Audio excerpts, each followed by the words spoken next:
বাংলাদেশের উপর 20% শুল্ক আরোপ যুক্তরাষ্ট্রের কূটনৈতিক সাফল্যের দাবি, রপ্তানি কমার শঙ্কা নেই বলছে সরকার। মার্কিন শুল্ক 15% কমিয়ে আনায় ব্যবসায়ীদের স্বস্তি। পোশাক রপ্তানিতে চীন ভারতের চেয়ে বেশি সুবিধা পাবার আশা। সনদের প্রক্রিয়া শেষ, নির্বাচনে বাধা নেই বলছে বিএনপি। সংস্কার নিয়ে ঐক্য চায় জামায়াত। দক্ষিণপন্থা ট্যাগিং এর সমালোচনা এনসিপি নেতার। জুলাই সনদ ঘোষণাপত্রের দাবিতে দ্বিতীয় দিন শাহবাগ অবরোধ, যান চলাচল বন্ধ, দাবি আদায় না হওয়া পর্যন্ত সড়ক না ছাড়ার ঘোষণা। এবং রাজধানীতে হঠাৎ চড়া ডিমের বাজার, বৃষ্টি গরমের প্রভাব সবজির দরে। ভরা মৌসুমেও নাগালের বাইরে ইলিশের দাম।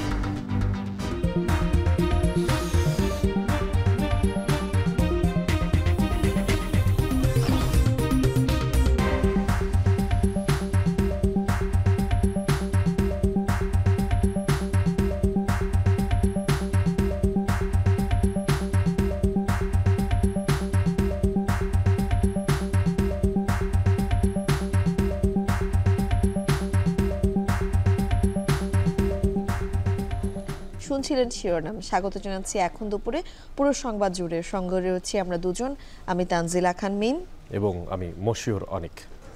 অবশেষে বাংলাদেশের পণ্যের ওপরে 20% শুল্ক ধার্য করল যুক্তরাষ্ট্র। আর এতে করে প্রতিযোগিতামূলক অবস্থায় থাকবে বাংলাদেশ এবং রপ্তানি বাধাগ্রস্ত হওয়ার যে শঙ্কা ছিল সেটিও আর নেই বলে জানিয়েছে বাণিজ্য উপদেষ্টা। কয়েক দফার আলোচনার পরে শুল্ক হার 15% কমিয়ে আনতে সক্ষম হয় বাংলাদেশ, যা কার্যকর হবে 1 সপ্তাহের ভেতরেই। বিস্তারিত তথ্যপত্র জানাচ্ছে তানভীর জনি। যুক্তরাষ্ট্রের সঙ্গে অংশীদার দেশের বাণিজ্য ঘাটতি কমাতে শুল্ককে অন্যতম হাতিয়ার হিসেবে ব্যবহার করেছেন মার্কিন প্রেসিডেন্ট ডোনাল্ড ট্রাম্প। প্রথম অবস্থায় 1.5 শতাধিক দেশের উপর উচ্চহারে শুল্ক ধার্য করে ওয়াশিংটন। পরে 3 মাসের জন্য তা স্থগিত করে বাণিজ্য চুক্তি ও শুল্ক কমানোর সুযোগ দেয় ট্রাম্প প্রশাসন। এরই অংশ হিসেবে বিভিন্ন দেশের সঙ্গে চলে দর কষাকষি।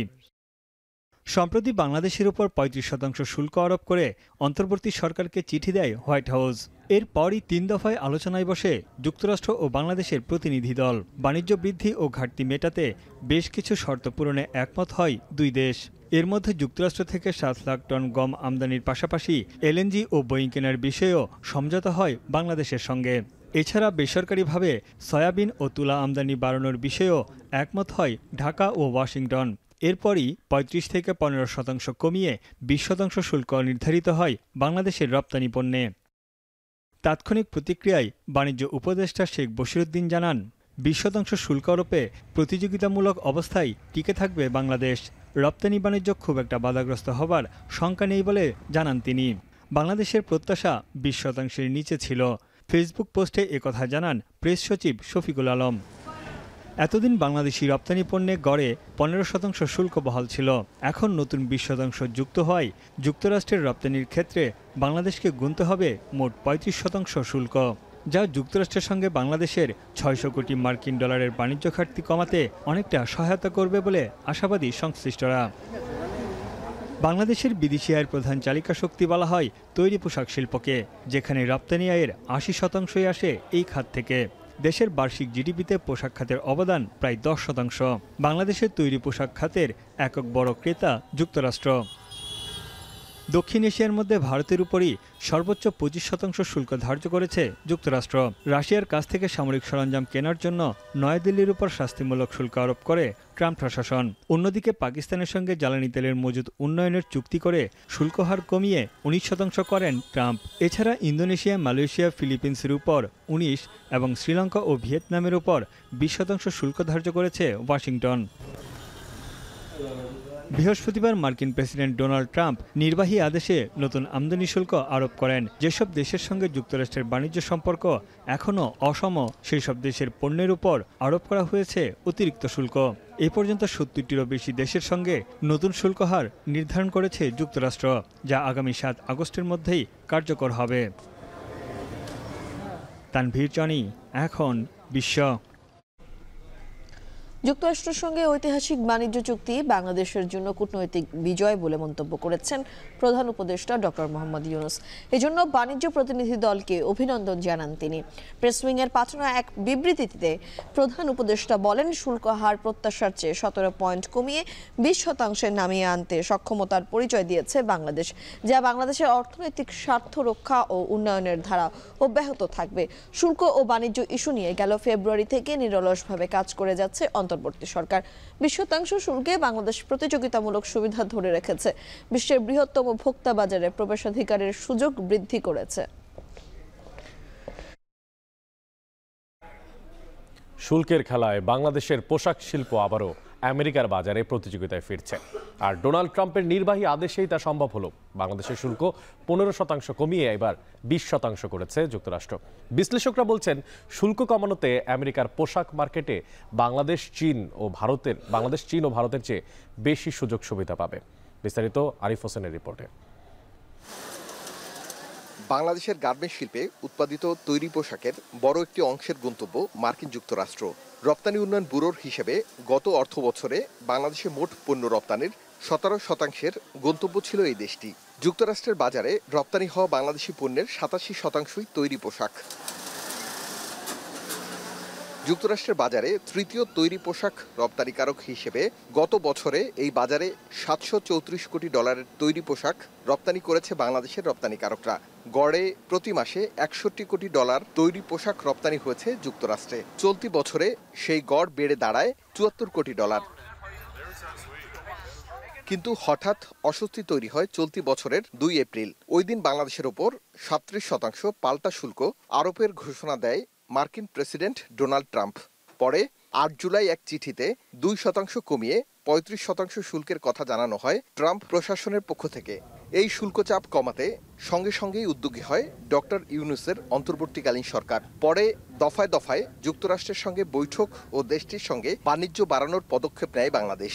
অবশেষে আলোচনা সফল হওয়ায় নির্বাহী আদেশে 15% শুল্ক কমালো ট্রাম্প প্রশাসন। যুক্তরাষ্ট্রের এমন সিদ্ধান্তে অনেকটাই স্বস্তি ফিরেছে দেশের রপ্তানি বাণিজ্যে। রপ্তানি কমার কোনো সম্ভাবনা নেই, কারণ এই জন্যই বলতে পারি আমাদের কম্পিটিটর কান্ট্রি ভিয়েতনাম, কম্বোডিয়ার চাইতে আমরা সমান জায়গায় আছি, এবং সবচাইতে বেশি 1 নম্বর যারা আপনার পোশাক রপ্তানি করে থাকে চায়না, তার কিন্তু অনেকাংশে আমাদের থেকে অলমোস্ট ডাবলের কাছাকাছি। তো সেই তুলনায় যদি আমরা বলি, আমরা ওই চায়নার থেকেও কিন্তু আমরা অনেক অর্ডার পাবো। পোশাক শিল্পে বাংলাদেশের প্রতিযোগীরাও অবশ্য পার পায়নি শুল্কের বোঝা থেকে। ট্রাম্পের আদেশে পাকিস্তানের উপর 19%, আফগানিস্তানে 15%, ভারতে 25%, ব্রাজিলে 10%, ইন্দোনেশিয়ার উপর 19%, মালয়েশিয়ার উপর 19%, মিয়ানমারের উপর 40%, ফিলিপাইনে 19%, শ্রীলঙ্কায় 20% ও ভিয়েতনামের উপর 20% শুল্ক আরোপ করেছে ওয়াশিংটন। এখন প্রশ্ন, 20% ট্যারিফ নিয়ে কতটুকু প্রতিযোগিতায় ফিরতে পারবে বাংলাদেশ? আপনি যদি চায়না থেকে ফ্যাব্রিক ইম্পোর্ট করেন কিংবা ইন্ডিয়া থেকেও ফ্যাব্রিক ইম্পোর্ট করেন, অথবা অন্যান্য যে দেশগুলো আছে তার থেকে ফ্যাব্রিক ইম্পোর্ট করে সেটা দিয়ে গার্মেন্টস বানিয়ে আমেরিকাতে এক্সপোর্ট করেন, তাহলে কিন্তু আপনার উপরে ওই ট্যারিফটা ধার্য হবে না। মানে তাহলে সেটা ব্যাপারটা হচ্ছে যে আপনার 15+20 plus the additional transshipment tariff add হবে।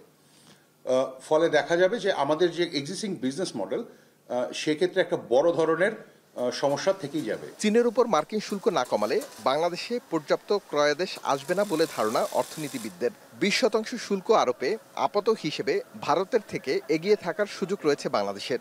নতুন যে 20% শুল্ক, এটা প্রতিযোগী দেশগুলোর প্রায় কাছাকাছি হয়েছে, বিশেষ করে ভিয়েতনাম, ভারত, কম্বোডিয়া, এমনকি ভারতের চেয়ে আমরা 5% শুল্ক কিছুটা অ্যাডভান্সমেন্টে রয়েছি। চীনের থেকে আমরা প্রায় 15% রয়েছে। সুতরাং সেদিক থেকে তুলনীয় বাজারগুলোর তুলনায় আমাদের একটা ইতিবাচক অবস্থান তৈরি হয়েছে।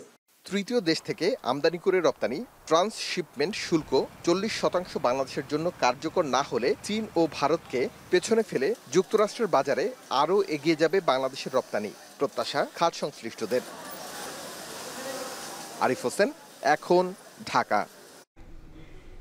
বাংলাদেশ স্বস্তিজনক অবস্থায় থাকলেও ট্রাম্পের 25% শুল্ক আরোপের ঘোষণায় অসন্তুষ্ট ভারতের সাধারণ মানুষ। এরই মধ্যে ভারতীয় পোশাক, গয়না ও রপ্তানি বাণিজ্যে দেখা দিয়েছে অস্থিরতা। যদিও জাতীয় স্বার্থ রক্ষার আশ্বাস দিয়েছেন দেশটির বাণিজ্য মন্ত্রী। এদিকে অন্যদিকে 19% শুল্ক হারকে বিজয় হিসেবে দেখেছে পাকিস্তান। বিস্তারিত জানাচ্ছেন Tanvir Johnny. will be reciprocal. That's right. একদিনে 70টির বেশি দেশের উপর নতুন শুল্ক হার নির্ধারণ করলেন মার্কিন প্রেসিডেন্ট ডোনাল্ড ট্রাম্প। বাণিজ্য চুক্তিতে পৌঁছাতে অংশীদার দেশগুলোকে বেঁধে দেওয়া সময়সীমা শেষ হওয়ার কয়েক ঘন্টা আগেই তা চূড়ান্ত করেন তিনি। দেশভেদে সর্বনিম্ন 10 থেকে সর্বোচ্চ 41% পর্যন্ত সম্পর্ক শুল্ক বসিয়েছে ওয়াশিংটন। ভারতীয় পণ্যে 25% শুল্ক আরোপের ঘোষণায় অসন্তোষ দেখা দিয়েছে ভারতের সাধারণ মানুষের মধ্যে। তাদের মতে উচ্চ এই শুল্ক মারাত্মকভাবে ক্ষতিগ্রস্ত করবে রপ্তানি বাণিজ্যকে। এছাড়া দীর্ঘমেয়াদে যুক্তরাষ্ট্রের সঙ্গে দ্বিপাক্ষিক বাণিজ্যিক সম্পর্কেও নেতিবাচক প্রভাব পড়তে পারে। ये टैरिफ से अपने प्रोडक्ट का प्राइजेस बढ़ेंगे अमेरिका में और अपनी कॉम्पिटिटिवनेस कम हो जाएगी। Whatever rules and laws this Trump is implementing for all the world for applying tariffs all over different countries, it will be detrimental in long term to himself only, to US only. যুক্তরাষ্ট্রে মূলত পোশাক, ওষুধ, গয়না ও পেট্রোকেমিক্যালের মতো পণ্য রপ্তানি করে ভারত। নতুন শুল্কের ফলে সবচেয়ে বেশি ক্ষতির মুখে পড়বে ভারতের পোশাক খাত। এই খাতের সংশ্লিষ্ট ব্যক্তিরা বলছেন, প্রতিযোগী দেশগুলোর শুল্ক হার তুলনামূলক কম হওয়ায় বাড়তি চাপ বাড়বে ভারতের উপর। বিশেষজ্ঞদের মতে 25% শুল্ক অনুকূল বাণিজ্য চুক্তি নিশ্চিতে চাপ পড়বে নয়াদিল্লির। এমন অবস্থায় ভারতের জাতীয় স্বার্থ রক্ষায় সব ধরনের ব্যবস্থা গ্রহণের আশ্বাস দিয়েছেন দেশটির বাণিজ্যমন্ত্রী। সংসদে তিনি বলেন, দেশের কৃষক, শ্রমিক, উদ্যোক্তা, রপ্তানিকারক ও শিল্প রক্ষায় সর্বোচ্চ গুরুত্ব দিচ্ছে মোদী সরকার।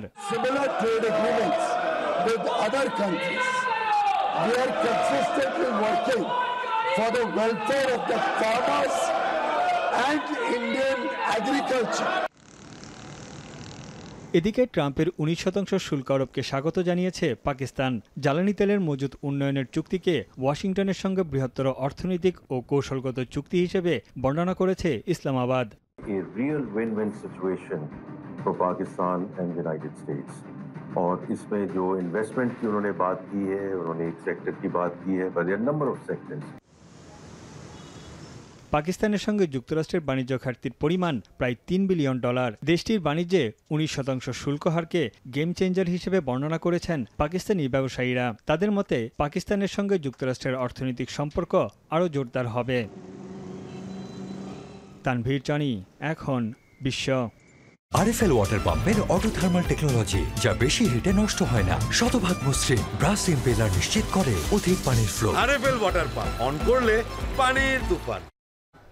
জুলাই সনদ বাস্তবায়নে বিএনপির পক্ষ থেকে সব প্রক্রিয়া শেষ করা হয়েছে বলে জানিয়েছে বিএনপির স্থায়ী কমিটির সদস্য সালাউদ্দিন আহমেদ। আর নির্বাচন নিয়ে কোনো বাধা নেই উল্লেখ করে অন্তর্বর্তী সরকারকে তার বক্তব্য আরও স্পষ্ট করার আহ্বান জানান বিএনপির স্থায়ী কমিটির সদস্য নজরুল ইসলাম খান। চট্টগ্রামের হাটহাজারী মাদ্রাসায় হেফাজত নেতাদের সঙ্গে সৌজন্য সাক্ষাৎ শেষে এই কথা বলেন তারা। বেলা 12টার দিকে চট্টগ্রামের হাটহাজারীতে পৌঁছান বিএনপির নেতারা। সে সময় হেফাজত নেতাদের কবর জিয়ারত করেন তারা। পরে নেতাদের সঙ্গে সৌজন্য সাক্ষাৎ শেষে সাংবাদিকদের সঙ্গে আলাপকালে বিএনপি নেতারা জানান, গণতন্ত্রের পথ থেকে বারবার বিচ্যুত হয়েছে দেশ। পরে গণতন্ত্র পুনঃপ্রতিষ্ঠায় বিএনপিকে দায়িত্ব নিতে হয়েছে বলেও জানান তিনি।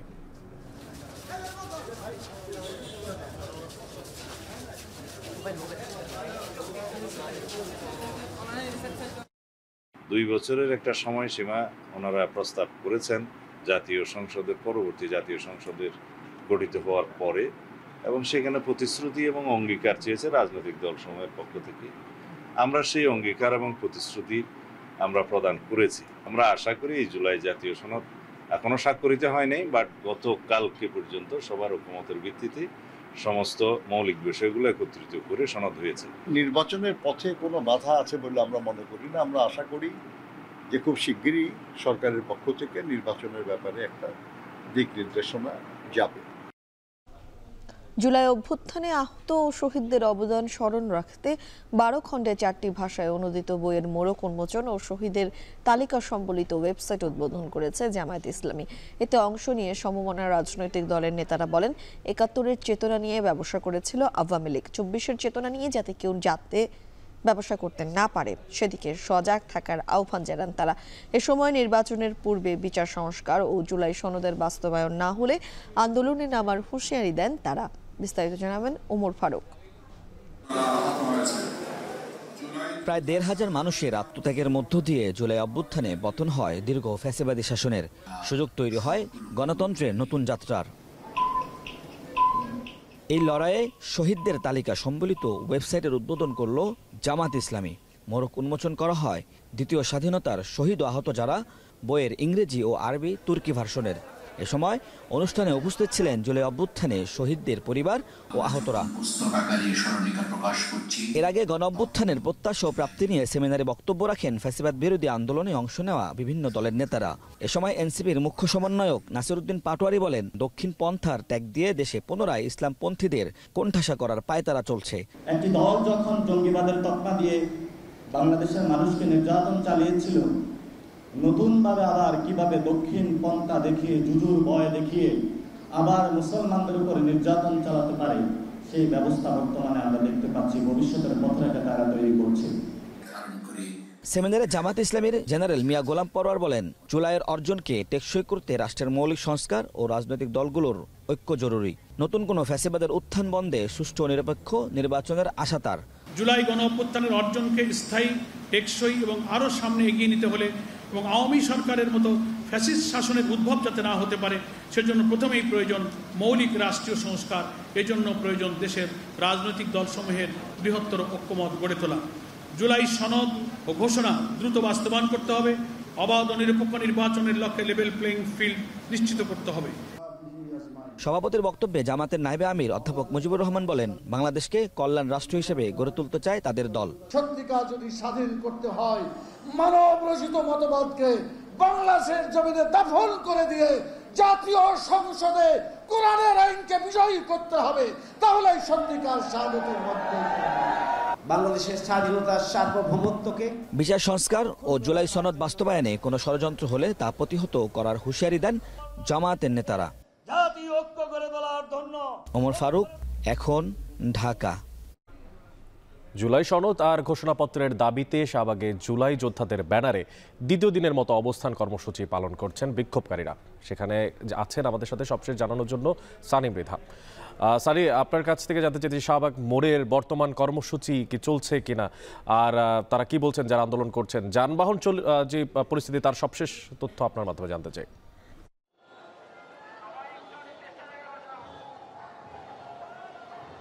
হ্যাঁ, অনেক আপনি জানেন যে তাদের যে দাবি নিয়ে তারা আসলে এখানে অবস্থান কর্মসূচি পালন করছিলেন জুলাই যোদ্ধাদের ব্যানারে, সেটি হলো জুলাই সনদ ও জুলাই ঘোষণাপত্র তা স্থায়ী বিধানে যুক্ত করার দাবি। সেই দাবিতে কিন্তু আজও তারা বিক্ষোভ করছেন এবং আপনি জানেন যে সকাল থেকেই কিন্তু তারা এখানে আছেন।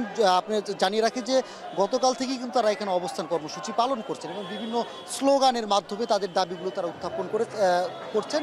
একই সাথে আপনি জানেন যে কিছুক্ষণ আগে এখানে রাস্তা আটকে, অর্থাৎ শাহবাগ মোড়ের যে রাস্তার সড়কটি আছে সেই মোড়টি আটকে তারা কিন্তু এখানে নামাজ আদায় করেন। এরপর পরবর্তী দিন এখন আবার তাদের যে স্বাভাবিক কার্যক্রম, অর্থাৎ তাদের যে অবস্থান কর্মসূচি সেই রাস্তা আটকে কিন্তু এখনও অবস্থান কর্মসূচি পালন করছে এবং স্লোগান দিচ্ছেন যারা দ্রুত জুলাই সনদ বা জুলাই ঘোষণাপত্রের স্পষ্ট কোনো বার্তা সরকারের পক্ষ থেকে আসে এবং যতক্ষণ পর্যন্ত এই বার্তা না আসবে ততক্ষণ পর্যন্ত তারা এই আন্দোলন বা অবস্থান কর্মসূচি চালিয়ে যাবেন বলে আমাদেরকে জানিয়েছেন বিক্ষোভকারীরা। যদি একটু বলি যে তাদের এই অবস্থান কর্মসূচির ফলে কিন্তু আশপাশে, আমি যদি বলি সায়েন্স ল্যাব থেকে সায়েন্স ল্যাব থেকে মেডিকেল বিশ্ববিদ্যালয় পর্যন্ত এবং শাহবাগ থেকে মৎস্য ভবন থেকে শুরু করে আশপাশে কিন্তু খুব ধীরগতির যানবাহন চলাফেরা করছে। অর্থাৎ স্বাভাবিকভাবে যে মোড়টি ব্যবহার হতো যানবাহন, লোকাল যানবাহন চলাচলের ক্ষেত্রে, সেই যানবাহন চলাচলের ক্ষেত্রে বিঘ্ন ঘটায়, সেগুলো কিন্তু এখন ঘুরে যেতে হচ্ছে।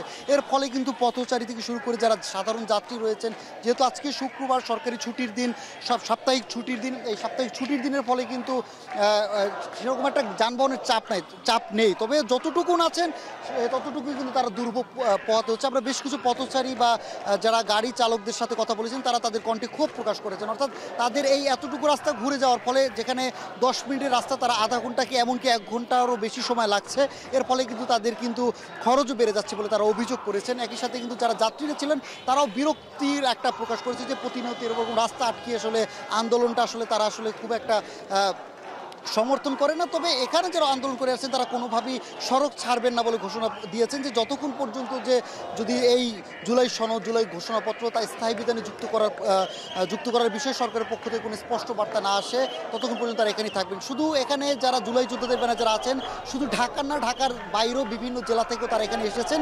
তারা বলছেন যতক্ষণ পর্যন্ত এই দাবি আদায় না হয় তারা এই জায়গা ছেড়ে যাবেন এবং তারা ঢাকায় অবস্থান করবেন। তো অনেক এই ছিল জুলাই যোদ্ধাদের ব্যানারে জুলাই সনদ, জুলাই ঘোষণাপত্রের দাবির সবশেষ খবর আমার কাছে।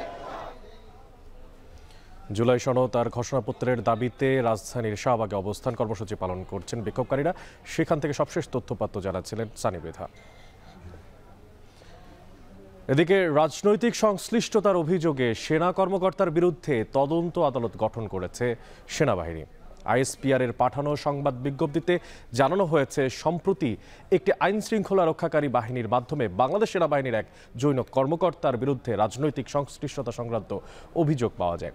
অভিযোগের প্রেক্ষিতে 17 জুলাই সেনা কর্মকর্তাকে তার নিজ বাসস্থান থেকে রাজধানীর উত্তরা এলাকা থেকে তাকে আটক করে সেনা হেফাজতে নেওয়া হয়। ঘটনাটি সুষ্ঠু ও নিরপেক্ষ তদন্তের লক্ষ্যে ইতোমধ্যে তার বিরুদ্ধে একটি তদন্ত আদালত গঠন করা হয়েছে জানিয়েছে আইএসপিআর। প্রাথমিক তদন্তে অভিযোগের সত্যতা পাওয়া গেছে। পূর্ণ তদন্ত শেষে সেনাবাহিনীর প্রচলিত আইন ও বিধি অনুযায়ী যথাযথ শাস্তিমূলক ব্যবস্থা গ্রহণ করা হবে বলে জানানো হয়েছে সংবাদ বিজ্ঞপ্তিতে।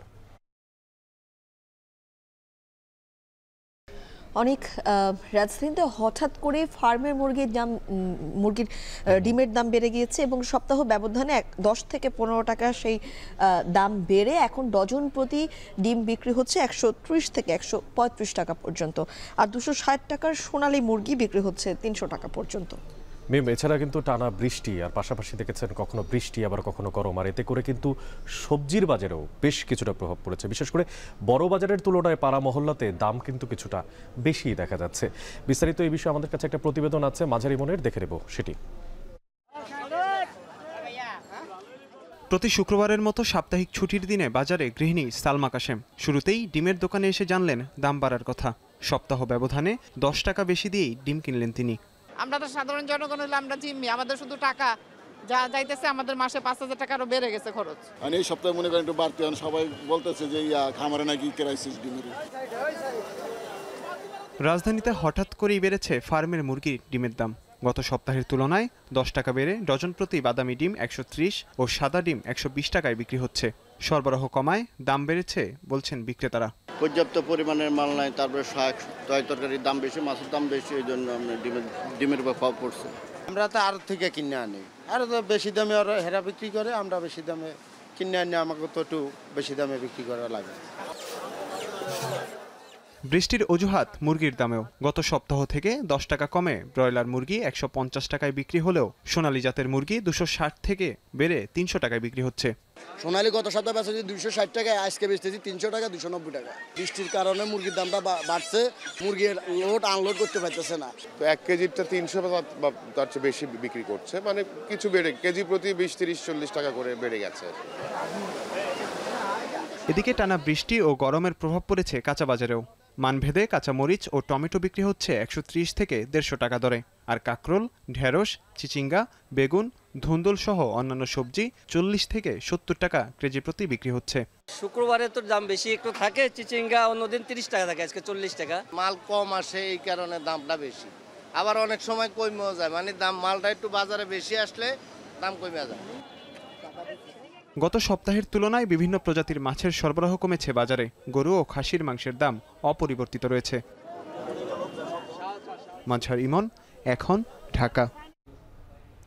সাপ্তাহিক ছুটির দিনের বাজারে দাম বেড়েছে ইলিশের, আর বাড়তি দামে বিক্রি হচ্ছে ডিমও। বরিশালের বাজারে চোখ রাখতে দেখা যায় ইলিশ কিনতে এসে হতাশ হচ্ছেন বেশিরভাগ ক্রেতা। মৌসুমে যে পরিমাণ ইলিশের সরবরাহ থাকার কথা ছিল তা নেই বললেই চলে। হাতে গোনা কয়েকটি দোকানে ইলিশের দেখা মিললেও দাম সেখানে বেশ চড়া। গত সপ্তাহের তুলনায় পাইকারি বাজারে আকার ভেদে মন প্রতি ইলিশের দাম 2 থেকে 3 হাজার টাকা কমলেও খুচরা বাজারে দাম ক্রেতা নাগালের বাইরে রয়ে গেছে। খুচরা বাজারে 1200 গ্রাম ওজনের ইলিশ প্রতি কেজি বিক্রি হচ্ছে 2400 থেকে 2450 টাকায়।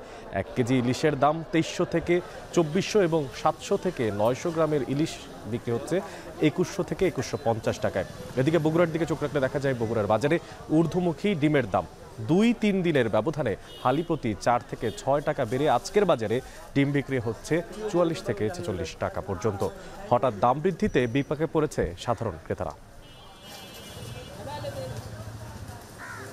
কেজির ইলিশ মাছ এখন তো এর মধ্যে আমি কিনছি 2400 টাকা করে, যেই মাছ আগে কিনছি আপনার ধরেন হাইয়েস্ট 1500 টাকা। মৌসুমে মাছ নেই, কারণ বিগত দিনে প্রচুর পরিমাণ ঝাটকা ধরা পড়ছে, যার ফলে বর্তমানে মাছ খুব সংকট।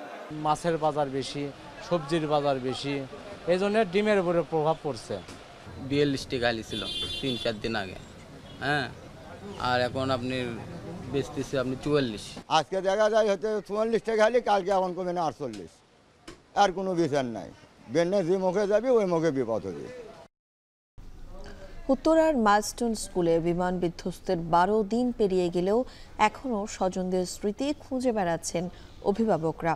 দুর্ঘটনায় নিহতদের এক টুকরো স্মৃতি যেন এখন শেষ সম্বল তাদের। কেউ কেউ সিসিটিভি ফুটেজও দেখতে চেয়েছেন। আর এই ঘটনায় ট্রমাটাইজড হয়ে পড়া শিক্ষক, শিক্ষার্থী, অভিভাবকদের মানসিক স্বাস্থ্যের কথা চিন্তা করে নেওয়া হয়েছে কাউন্সেলিং কর্মসূচি। মাহফুজা বৃষ্টির প্রতিবেদন।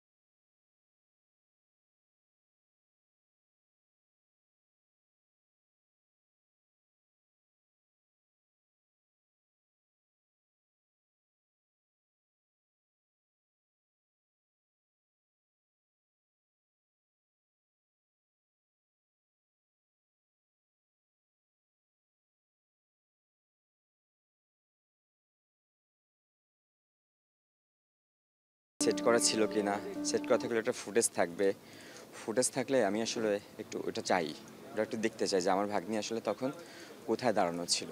ওর গায়ে হচ্ছে প্রচুর ধুলা, ঘাস এগুলো পাইছি, এবং ও আগুনে পুড়ি না, হচ্ছে তেলে পুড়ছে। আমরা কাপড় চোপড় দেখে যেটা বুঝলাম এবং বডির কন্ডিশন থেকে বুঝতে পারছি ও হচ্ছে তেলে পুড়ছে। তাতে করে হচ্ছে তাহলে আবার ঘাস আছে, প্রচুর ধুলা। তো আসলে কি স্কুলের মধ্যে ছিল, ক্লাসের মধ্যে ছিল, নাকি বারান্দায় ছিল, নাকি মাঠে ছিল, এটা একটু দেখতে চাই। কেবল হতাহতদের স্বজনরা নয়, শিক্ষক, শিক্ষার্থী সহ সব অভিভাবকরা রয়েছে মারাত্মক মানসিক চাপে। একসময় যে শিশুরা কাগজের প্লেন বানিয়ে খেলতো, নীল আকাশের প্লেনের সঙ্গে শিশুরা দৌড়ে বেড়াতো, আর এখন প্লেনের শব্দ শুনলেই ভয় আটকে উঠছে মাইলস্টোনের কোমলমতি শিশুরা। এমনিতে ও ভয় পায়, কিন্তু এই ঘটনার পর থেকে আরেকটু বেশি ভয় পায়। তারপর আমাদের ওই দিক থেকে একটু বিমান চাই বেশি, তো শব্দ শুনলেও ভয় পায়। দোয়া করি তারা ভালো থাকুক, বাবা মার ধৈর্য দেখ, সহ্য করার মতন। প্রাপ্তবয়স্করাই কখনো কখনো মানসিক চাপ সামলে উঠতে পারেন না। সেখানে সবেমাত্র যাদের জীবন শুরু, তারা কেমন করে সামলে উঠবে এই মানসিক যন্ত্রণা?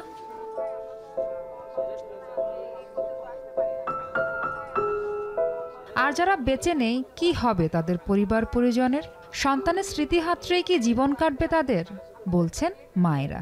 আমারটাই যদি বলে কি, খালি বলে যে আম্মু শুধু আগুনটা, চোখটা বন্ধ করলে শুধু আগুনটা দেখতে পারতেছি। আমার তো টোটালি ইচ্ছা নাই। আমার মন মানে এমন ইয়া হয়েছে যে আমি এই এলাকাটা চেঞ্জ করতে পারি।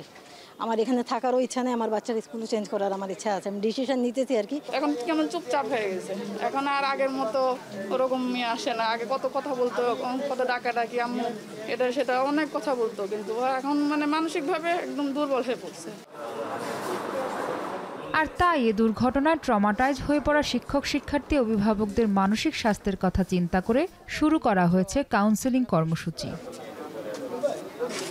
মাইলস্টোন স্কুল কর্তৃপক্ষ, বিমান বাহিনী ও ব্রাকের যৌথ উদ্যোগে 7 দিনের এই কর্মসূচি শুরু হয়েছে। এই সময়টায় কিভাবে শিক্ষার্থীদের সঙ্গে কথা বলতে হবে, নিজেরা কিভাবে ভালো থাকবেন, পরিবেশ পরিস্থিতি স্বাভাবিক করা যাবে, সেগুলো নিয়ে নানা রকম গুরুত্বপূর্ণ পরামর্শ দেওয়া হচ্ছে। এছাড়া শিক্ষার্থীদের সঙ্গে অযৌক্তিক বা অপ্রাসঙ্গিক যে কোনো বিষয়ে আলোচনা এড়িয়ে যেতে বলা হয়েছে। শিক্ষার্থীদের মন খারাপ হয় এমন কিছুই বলা যাবে না বলেও সতর্ক করা হয়েছে। মাহফুজা বৃষ্টি, এখন ঢাকা। দাউ দাউ করে আগুন ধরে যায়, আর এরপর থেকেই আগুন লেগে যায় হবিগঞ্জের শাহজি বাজার উপকেন্দ্রে। বিকট এক শব্দ। বলছিলাম বৃহস্পতিবার ঠিক সন্ধ্যে 7টার সময় যে অগ্নিকাণ্ড এবং তারপরে বিদ্যুৎহীন হয়ে পড়া পুরো জেলার ঘটনা। টানা 15 ঘন্টা বন্ধ থাকে বিদ্যুৎ সরবরাহ, আর এতে করে সীমাহীন দুর্ভোগে পড়ে জেলার মানুষ। কিছু কিছু এলাকায় বিদ্যুৎ এলেও এখনও পুরোপুরি স্বাভাবিক হয়নি গতকালকে 7টার সময় ঘটে যাওয়া সেই ঘটনাটি। কাজল সরকারের প্রতিবেদনে দেখবেন বিস্তারিত। দাউ দাউ করে জ্বলছে হবিগঞ্জের শাহজি বাজার বিদ্যুৎ উপকেন্দ্র। বৃহস্পতিবার সন্ধ্যা 7টার দিকে হঠাৎ বিস্ফোরণের পর আগুন লাগে এই উপকেন্দ্রে। মুহূর্তেই ছড়িয়ে পড়ে আগুন, আতঙ্ক ছড়ায় পুরো এলাকায়।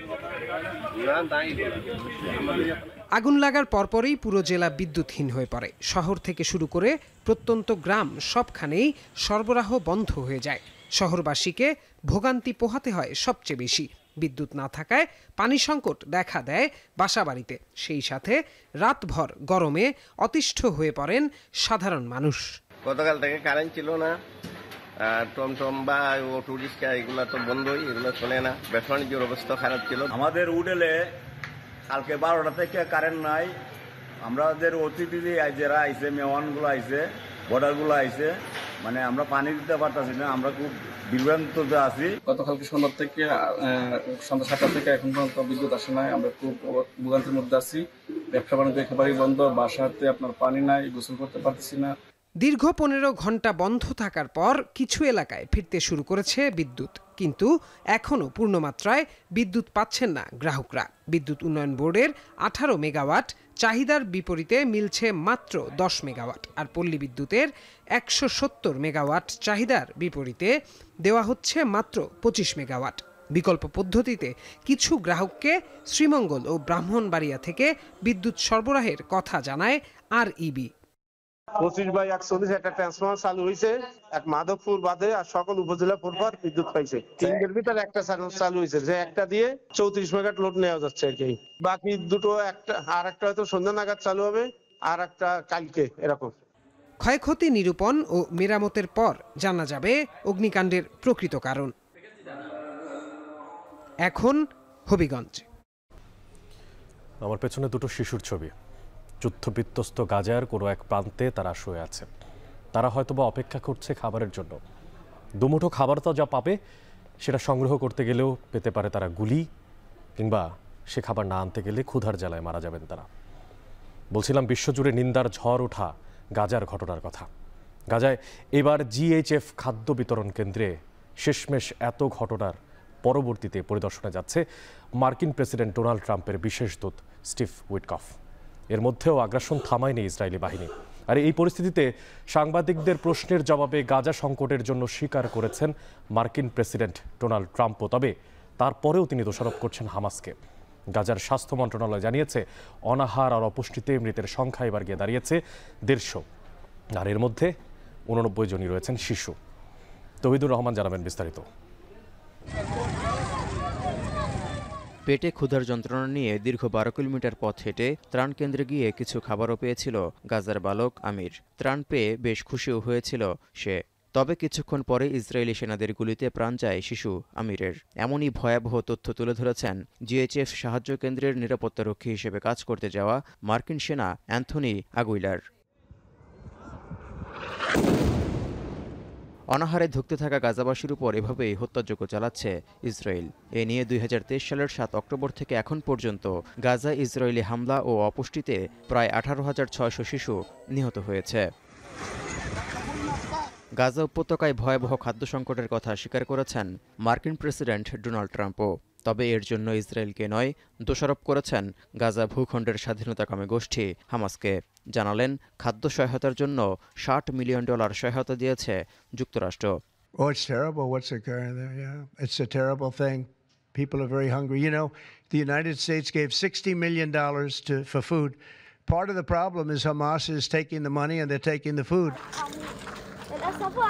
বিশ্বজুড়ে তুমুল সমালোচনার মধ্যে যুক্তরাষ্ট্র ইসরায়েল পরিচালিত জিএইচএফ খাদ্য বিতরণ কেন্দ্র পরিদর্শনে যাচ্ছেন মার্কিন প্রেসিডেন্ট ডোনাল্ড ট্রাম্পের বিশেষ দূত স্টিভ উইটকফ। তিনি দ্রুত সরবরাহ নিশ্চিতে কাজ করছেন বলে জানিয়েছে হোয়াইট হাউস। এর আগে বৃহস্পতিবার যুদ্ধবিরতি আলোচনা রক্ষা এবং মানবিক সংকট মোকাবিলার লক্ষ্যে ইসরায়েলি প্রধানমন্ত্রী বেনিয়ামিন নেতানিয়াহুর সঙ্গেও বৈঠক করেছেন Steve Witkoff. Special Envoy Witkoff and Ambassador Huckabee had a very productive meeting with Prime Minister Netanyahu and other officials today in Israel on the topic of delivering much-needed food and aid to Gaza. Special Envoy Witkoff and Ambassador Huckabee will be traveling into Gaza to inspect the current distribution sites and secure a plan to deliver more food. এদিকে জাতিসংঘের 193টি সদস্যের মধ্যে 142টি দেশ ফিলিস্তিনি রাষ্ট্রকে স্বীকৃতি দেওয়ার বিষয়ে একমত হয়েছে। এতে ফ্রান্স সহ ইউরোপের বেশ কয়েকটি দেশের সঙ্গে যুক্ত হয়েছে কানাডাও, যা ইউরোপের সাথে কানাডার ক্রমবর্ধমান জোটের ইঙ্গিত রয়েছে বলে মনে করছেন বিশ্লেষকরা। ধারণা করা হচ্ছে যুক্তরাষ্ট্রের সঙ্গে বৈরিতায় ভবিষ্যতে ভূ রাজনীতি ও বাণিজ্য সুবিধার দরজা প্রশস্ত করতেই ইউরোপের দেখানো পথে হাঁটছে Canada. You'll hear a lot of Canadians wanting a closer relationship with Europe, and we've seen this is a political, the trade stuff has already been happening. This is an example of the political stuff, that those discussions were France, Britain, Canada about doing this. 27 মে থেকে গাজায় থাকা GHF খাদ্য বিতরণ কেন্দ্রে সাহায্য আনতে গিয়ে Israeli বাহিনীর গুলিতে এখন পর্যন্ত 1000-এর বেশি ফিলিস্তিনির প্রাণ গেছে। এ নিয়ে 2023 সালের 7 অক্টোবর থেকে গাজায় মোট নিহতের সংখ্যা 60,200 ছাড়িয়েছে। তৌহিদুর রহমান, এখন বিশ্ব। চীনের বেইজিংয়ের উপকণ্ঠে ভয়াবহ বন্যায় 60 জনের প্রাণ গেছে। এর মধ্যেই এক বৃদ্ধাশ্রমেই 31 জনের মৃত্যু হয়েছে। মারা যাওয়াদের বেশিরভাগই চলাফেরায় অক্ষম ছিলেন বলে জানিয়েছে কর্তৃপক্ষ। বন্যার সময় বয়স্কদের নার্সিং হোমটিতে প্রায় 77 জন বাসিন্দা ছিলেন। পানির উচ্চতা প্রায় 2 মিটার বা 6 ফুট হয়ে যাওয়ায় এদের মধ্যে প্রায় 40 জন সেখানে আটকে পড়েছিলেন। চীনের বন্যায় প্রাণ যাওয়া 60 জনের মধ্যে বেইজিংয়ের 44 জন আর 16 জনের মৃত্যু হয়েছে হেবেই প্রদেশে। এদিকে রাজধানী বেইজিং এবং পার্শ্ববর্তী হেবেই প্রদেশে কমপক্ষে 31 জন নিখোঁজ রয়েছেন। ক্ষয়ক্ষতির প্রাথমিক পরিসংখ্যান তথ্য বলছে, বৃষ্টি ও বন্যায় শুধু বেইজিংয়ে ক্ষতিগ্রস্ত হয়েছে 3 লাখের বেশি মানুষ। এছাড়া 24,000-এর বেশি বাড়িঘর, 242টি সেতু এবং 756 কিলোমিটার রাস্তা ক্ষতিগ্রস্ত হয়েছে।